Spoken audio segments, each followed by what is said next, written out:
How to receive money on Zelle. Here's a step-by-step guide. First, we will need to enroll into Zelle.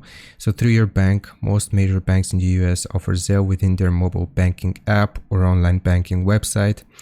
You want to, if your bank supports Zelle, you can enroll by logging into your bank's mobile app, finding the Zelle option under transfers or payments, and registering your email address or US phone number with Zelle. If you want to do this through the Zelle app and your bank doesn't offer Zelle, you want to download the Zelle app, which is available on iOS and Android.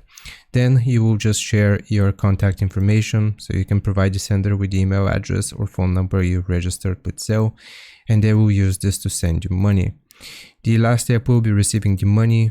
Once the sender has sent you the money, you'll receive a notification either via email or text depending on what you've registered, and the funds are typically available in your bank account within minutes, though it may vary depending on your bank.